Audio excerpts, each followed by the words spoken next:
Rincón del Mar est un village situé sur la côte caribéenne. Il fait partie de la commune de San Onofre qui se trouve dans le département de Sucre. Il compte environ 5000 habitants, dont 50% âgés de moins de 15 ans. Pour la plupart, les habitants de Rincón, appelés Rinconeros, sont afrodescendants. Les afrodescendants, ou afro-colombiens, sont les descendants des esclaves venus d'Afrique pour servir de main-d'œuvre aux conquistadors espagnols il y a des centaines d'années.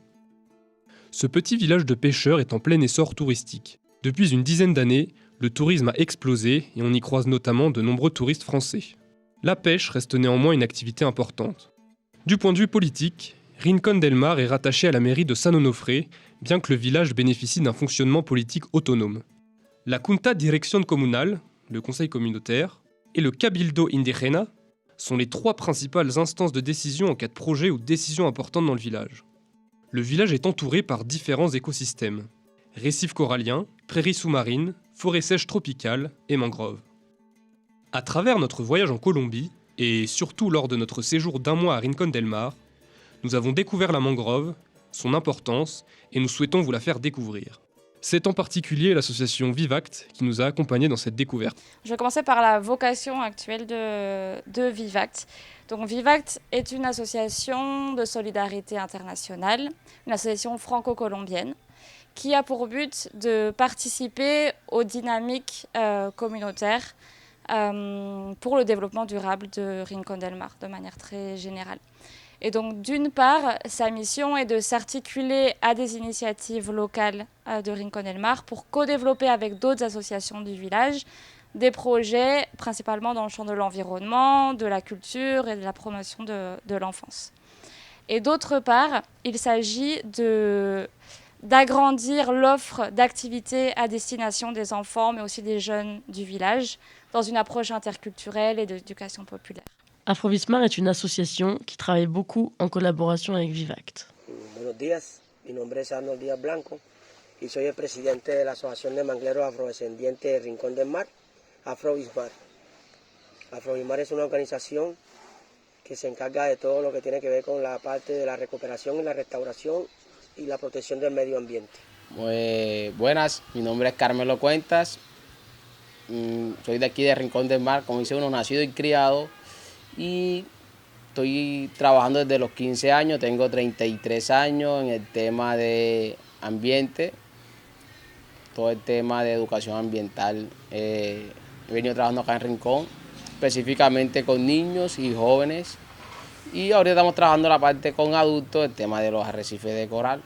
Y también apoyo toda la parte técnica desde mi carrera profesional como ingeniero ambiental a Afrovismar. De eso del saber empírico con el saber universitario. Donc à Rincón del Mar, il y a différentes associations ou structures qui vont œuvrer en faveur de la préservation de l'environnement. Par exemple, il y a, comme c'est un village touristique, il y a plusieurs, que ce soit hôtels ou personnes qui ont développé des activités touristiques qui vont le faire dans une approche de tourisme durable. Ensuite, du coup, en parlant de vraiment organisation environnementale, je vais citer Corporimar, qui est du coup une association qui, face à l'absence d'un service public de ramassage des déchets, s'est créée pour prendre en charge ce problème des déchets solides dans le village. Donc aujourd'hui, ils sont en charge de la collecte et du tri et de l'évacuation des déchets dans le village. Il y a également Mundo Verde qui, à la base, s'est créé pour nettoyer la mangrove cette fois-ci, avec comme but derrière de créer une activité touristique, donc une activité génératrice de revenus pour eux. Donc aujourd'hui, ils emmènent les touristes faire un tour dans la mangrove sur une petite barque. Ils sont vraiment axés préserver l'environnement, mais quand même dans le but de leur activité touristique. Beaucoup de choses tournent autour du tourisme aujourd'hui, environnement et tourisme à Rincón. Et ensuite, il y a différentes associations ou petits groupes d'éducation environnementale.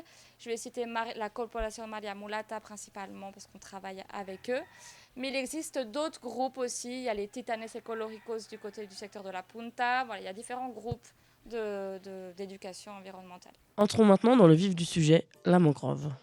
Cette forêt marécageuse regroupe différentes espèces de palétuviers qu'on appellera aussi mangroves. En Colombie, on en compte 5 et à Rincón, seulement 4. La mangrove rouge a des racines particulièrement reconnaissables en arceaux et comme son nom l'indique, sa sève est rouge. La mangrove blanche, haute d'une dizaine de mètres, avec pour caractéristique notable d'avoir des racines sortant du sol. La mangrove noire, plus petite que la blanche, elle partage avec elle la particularité de ses racines. C'est l'espèce la plus résistante des 4. La mangrove à boutons pousse plus loin dans les rives, dans le sable, et peut mesurer jusqu'à 10 mètres de haut. La mangrove est une plante étonnante et inhabituelle par bien des aspects, comme notamment le fait d'utiliser de l'eau douce et de l'eau salée pour se développer. La blanche, pour ce faire, expulse le sel grâce à une glande à la base de ses feuilles, tandis que la rouge, elle, le condense sur ses plus vieilles feuilles, qui serviront de lieu de stockage.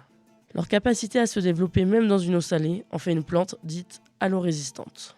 Porque estos ecosistemas, estas lagunas y estos manglares son digamos que es la sala de parto de todas las especies del mar. Digamos que es como la guardería, digamos que es el sitio donde desovan muchas especies del mar. Entonces es muy importante para nosotros como comunidad, porque tenemos una actividad que es la actividad de la pesca.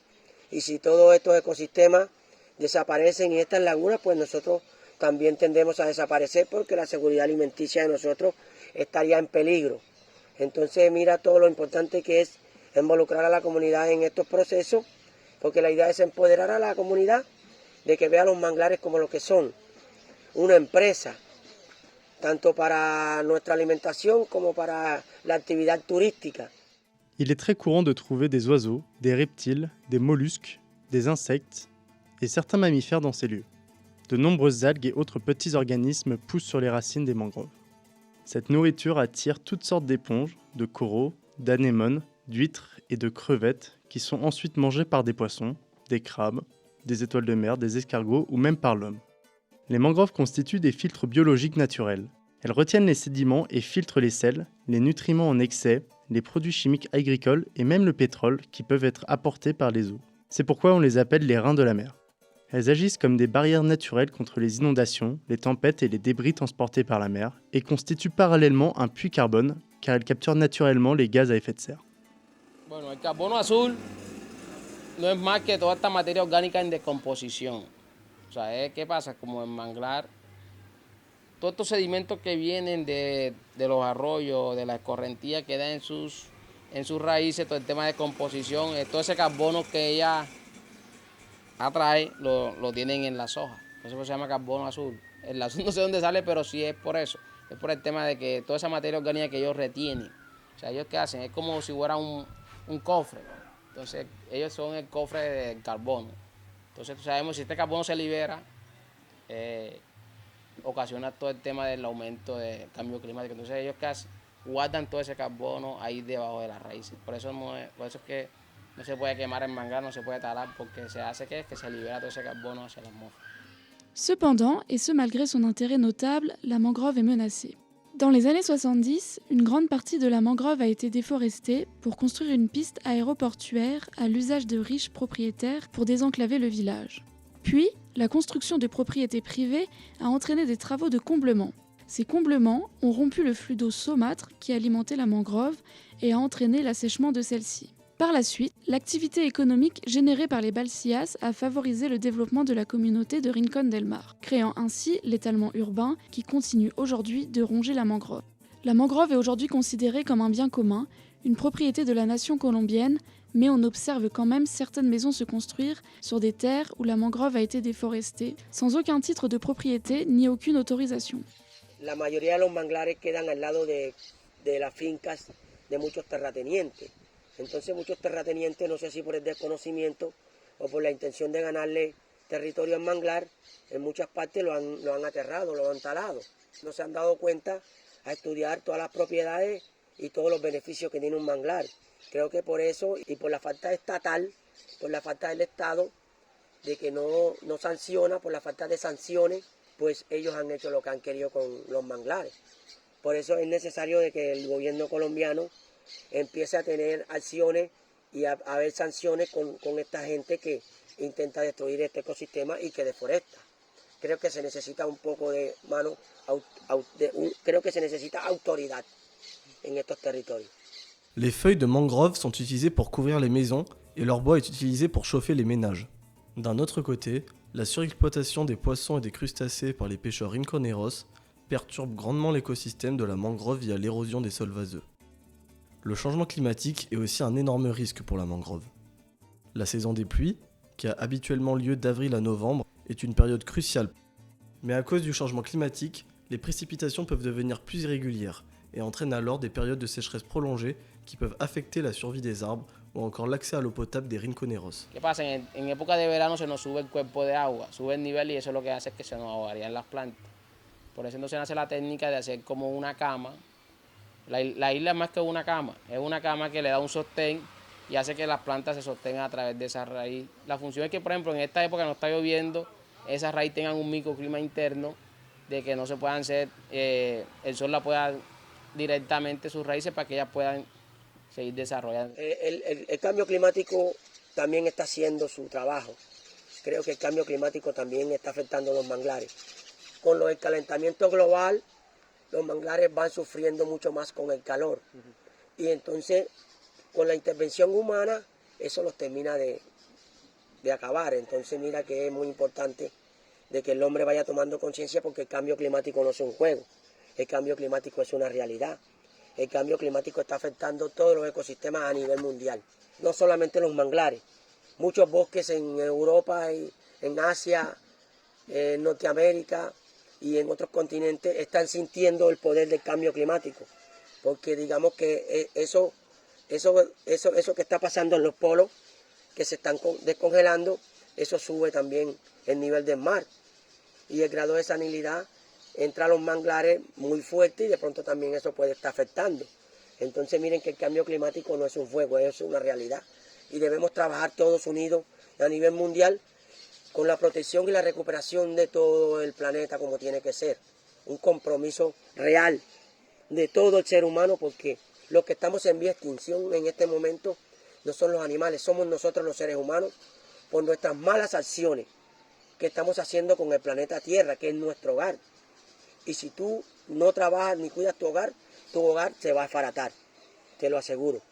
Tout un enjeu de ce projet de restauration, c'est qu'on n'est pas dans le cadre d'un projet qui a été approuvé par tel bailleur, de projet de 4 ans, avec des financements qui permettraient d'avoir vraiment des activités régulières constamment. Donc on est plus effectivement à faire malheureusement des petites actions qui ont quand même un fil conducteur, mais il n'y a pas une continuité, une régularité telle qu'on aimerait l'avoir, faute principalement de financement. Et qui ne permettent pas non plus du coup d'avoir une équipe Afro-Bismarck qui soit constamment à travailler sur ce projet-là, parce qu'ils ont leur vie aussi ailleurs et ils ne vivent pas de ce bénévolat, de ces activités-là. Donc c'est tout l'intérêt de recevoir des volontaires qui permettent d'avoir une continuité, et les dons, même s'ils ne sont pas des sommes extraordinaires, permettent quand même d'assurer cette continuité des actions d'Afro-Bismarck. Afro-Bismarck porte de nombreux projets au sein de la communauté Rinconera. Mais malheureusement, le gouvernement n'est pas toujours au rendez-vous pour aider la mise en place des projets. Malgré tout, depuis quelques années, la FAO, qui est l'Organisation des Nations Unies pour l'alimentation et l'agriculture, dirige ses efforts vers la conservation et la restauration de l'environnement. Bueno, con las restauraciones y los proyectos que hicimos en Rincón de Múcora, lo hicimos en el marco de un proyecto que se llama Conexión Biocaribe, que lo lideraba la FAO de Naciones Unidas. Allí pudimos restaurar 7 hectáreas de manglares y hacer 2 kilómetros de canales, como la hechura de 3 puentes ecológicos, para todo lo que tiene que ver con las caminatas y todo lo que es avistamiento de aves y caminatas ecológicas. Entonces, en el marco de ese proyecto pudimos hacer otro proyecto de restauración riparia, que era la conectividad de los arroyos con el ecosistema manglérico, que era la idea de que hubiera un corredor biológico tanto de manglar como de bosque seco. Pour ce projet, l'architecture qui a été proposée est une formation de canaux dite en arête de poisson. On a donc un canal principal duquel des canaux secondaires s'écartent perpendiculairement afin d'irriguer de façon plus efficace de grandes zones. Oui, un projet qui a été aussi mis en place grâce à Vivac, c'est la construction de la pépinière d'Afro-Bismarck, qui a été faite aussi pour essayer de rendre plus durable l'association, dans le sens où l'idée est également que les plants soient vendus. à d'autres structures qui vont aussi mener des projets de restauration. Et donc c'était aussi l'idée d'avoir un espace dans lequel on aurait constamment besoin d'appui autour de la production et l'entretien de plants. Suite à un appel à financement, Afrobismar a pu lancer un projet appelé Projet Pilote à Punta Seca, consistant à construire 11 îlots d'arbres dans une zone humide. Dans ce projet, Afrobismar s'est chargé de la création des îlots et à plus long terme, un suivi de données a été mis en place. Il mesure ainsi sur 3 arbres par îlot, 2 rouges et 1 noir, la hauteur, le diamètre, ainsi que l'état de santé des mangroves. Après la réussite du lancement de ce projet, Afrobismar a réussi à récolter des dons de la part des 44 propriétaires via la fondation Punta Seca, afin de faire un projet similaire où chaque propriétaire aurait son îlot. Afin de sensibiliser la population à ces enjeux, des ateliers d'éducation environnementale sont mis en place par la corporation Maria Mulata et Afrobismar. Colombia viene de una transición de unos gobiernos que no les importaba el medio ambiente, que no les importaba todo este tipo de ecosistemas que son muy importantes para el turismo y para el potencial que tiene Colombia. Entonces yo creo que son poquitas las empresas que se están dando la tarea a esta protección, pero bueno, como tenemos un nuevo gobierno, creo que está viendo esto con otros ojos. Pues con la FAO creo que fue un proyecto que nació a nivel nacional, con recursos que también consiguen por fuera en el exterior, porque también hay que darle al César lo que es del César y a Dios lo que es de Dios.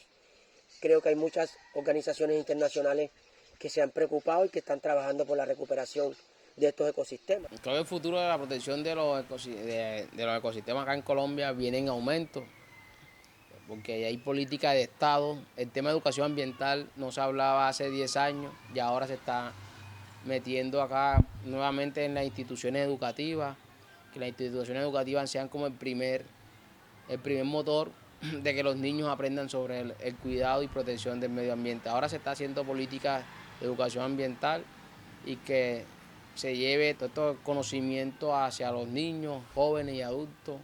Entonces yo creo que va en auge y que va a ir creciendo un poco más todo el tema de los ecosistemas acá en Rincón y en otras zonas de Colombia, que se multiplique, que haya más grupos de educación ambiental para que reconozcan sus ecosistemas.